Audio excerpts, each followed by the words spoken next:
बिहार में राजनीति खुलकर हो रही है। नीतीश कुमार को जिस तरह से सरकाने की कोशिश की जा रही है दोस्तों, अब वो मामला खुलकर सामने आ चुका है, क्योंकि बीजेपी भी ये नहीं चाहती कि नीतीश कुमार अब बिहार के सीएम बने रह जाएं, क्योंकि अब बीजेपी भी ये चाहती है किसी और से साठगांठ करके बिहार का सीएम बनाने की कोशिश में लग गई।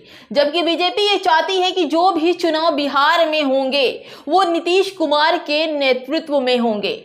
नेतृत्व कहा है, सीएम बनाने को नहीं कहा कि बिहार के अगले सीएम फिर से नीतीश कुमार होंगे। लेकिन आसरा और उम्मीदें नीतीश कुमार की एनडीए से है, क्योंकि एनडीए भी नीतीश कुमार ने ज्वाइन किया था और इसी बेस पर, इसी उम्मीद से, इसी आशा से ज्वाइन किया था कि वो दोबारा बिहार के सीएम बन पाए।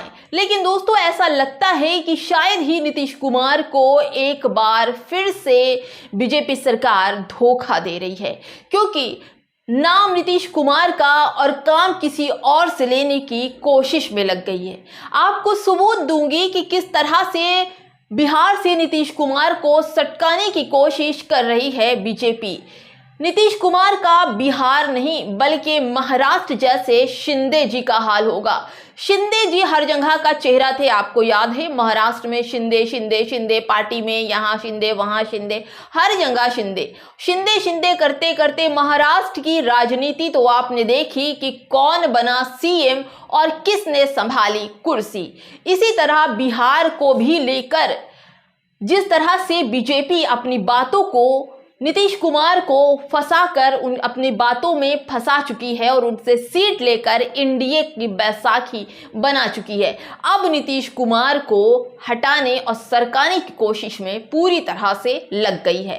बीजेपी के अगले मुख्यमंत्री का चेहरा जो होंगे वो होंगे चिराग पासवान। जी हाँ, चिराग पासवान बिहार में ही उनकी अपनी पार्टी है। उनके पिता रामविलास पासवान कई दशकों से इस पार्टी को चला रहे थे। मामला तब खुला जब चिराग पासवान ने एक मीडिया कर्मी से ये कहा, सोफिया कुरैशी को लेकर, कि जिस तरह से विजय शाह ने सोफिया कुरैशी पर अपमानजनक टिप्पणी की, हमारी सेना पर अपमानजनक टिप्पणी की, हरगिज उसको बर्दाश्त करने वाला नहीं है। अगर हमारी टीम में या हमारी पार्टी में विजय शाह होते तो उनको निष्कासित कर दिया जाता। निष्कासित ही नहीं दोस्तों, उन्होंने ये भी कहा कि मैं उन्हें आजीवन अपनी पार्टी से बाहर निकाल फेंकता। ऐसे में लोगों को उत्साहित, खुश करने की कोशिश में लगे हैं चिराग पासवान। अब फिर दोबारा एक बयान और सामने आता है, जहां पर एक प्रेस कॉन्फ्रेंस में कहिए या तो फिर कहिए कि सुबह नीतीश कुमार से मिलते हैं, माफ़ी तलाफी होती है, बातचीत होती है, सारे गिले शिकवे दूर होते हैं। उसके बाद फिर दूसरे दिन मंच पर पहुंच जाते हैं और सीधे कहते हैं मैं बिहार आऊँगा और ज़रूर आऊँगा। ये किससे कह रहे हैं कि बिहार आऊँगा और ज़रूर आऊँगा? बिहार तो के आप मंत्री हैं चिराग पासवान जी, आप बिहार के मंत्री हैं, आप लोजप्पा के मंत्री हैं, और फिर भी आप कह रहे हैं कि मैं बिहार आऊँगा और बिहार ज़रूर आऊँगा। ये किसको बताने की कोशिश कर रहे हैं? आपने किसको बताया? किसको?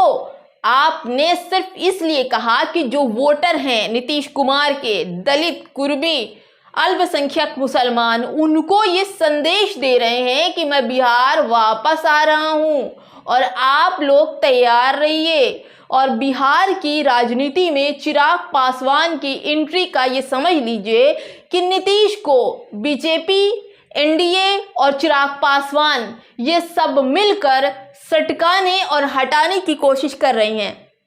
क्योंकि इस चुनाव के बाद, अगर दोस्तों चुनाव होते हैं और बिहार में इस चुनाव के बाद नीतीश कुमार को जिस तरह से दोबारा चांस नहीं मिलेगा इलेक्शन लड़ने का, ये चुनाव लड़ने का, ये अभी से बता दिया गया है।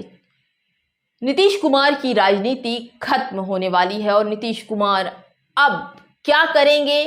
कभी कभी तो आपने ये देखा होगा कि बीजेपी या एनडीए के नेता नीतीश कुमार के स्वास्थ्य को लेकर भी बड़े बड़े बयान दे देते हैं कि भाई नीतीश कुमार का जो स्वास्थ्य है वो ठीक नहीं है, या फिर ये कहने की तैयारी कर रहे हैं कि नीतीश कुमार जी जो है अब उनकी उम्र हो चुकी है, अब किसी नौजवान व्यक्ति को कुर्सी संभालनी चाहिए। तो ऐसे में जो सबसे बड़ा चेहरा इंडिया की साइड से है और चिराग पासवान जी का चेहरा मुझे बीजेपी दिखा रही है, और ये सोशल मीडिया पर खूब चल रहा है कि चिराग पासवान सीएम का चेहरा बनेंगे। दोस्तों यही नहीं, चिराग पासवान जी का लोजप्पा का एक लेटर भी जारी हुआ। उस लेटर में लिखा है कि बिहार विधानसभा चुनाव 2024 लोजप्पा की स्वतंत्र पहचान के साथ भागीदारी देगी। तो दोस्तों लोजप्पा आप तो एनडीए में हैं चिराग पासवान जी, और लोजप्पा के साथ लड़ने के लिए आप स्वतंत्र होने की बात कर रहे हैं।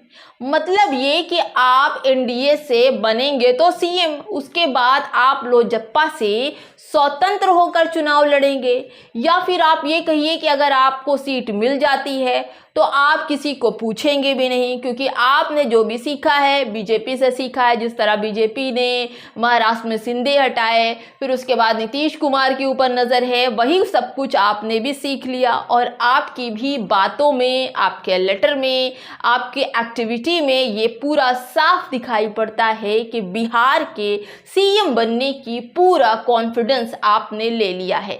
क्यों कहा आपने कि मैं बिहार आऊंगा और ज़रूर आऊंगा? क्या बिहार हुलू लुलू की मंत्री हैं आप, जो आपको बिहार आना? बिहार तो आपका लोजप्पा का गढ़ है। आपकी माँ, आपका परिवार, आपके चाचा सब यहीं के हैं, आप खुद यहाँ के हैं। फिर आपने यूँ क्यों कहा कि बिहार आऊँगा और ज़रूर आऊँगा? किसको बताने की कोशिश कर रहे हैं? नीतीश कुमार जी के वोटरों को बताने की कोशिश कर रहे हैं कि आप सब तैयार रहिए, नीतीश कुमार अगर इलेक्शन नहीं लड़ते हैं या चुनाव में नहीं आते हैं तो मैं आप लोगों का चेहरा बनूंगा। क्योंकि चिराग पासवान भी दलित समाज के वोटरों की कैटेगरी में आते हैं, कुर्मी समाज और अल्पसंख्यक वोटरों को बटोरने की कोशिश कर रहे हैं। ये सब जो बातें हैं वोटरों को खींचने वाली हैं, क्योंकि आपको पता है कि नीतीश कुमार जी का स्वास्थ्य ठीक नहीं रहता। और ऐसे में सवाल ये उठता है कि एनडीए वैसे भी नीतीश कुमार के खिलाफ षड्यंत्र रच रही है।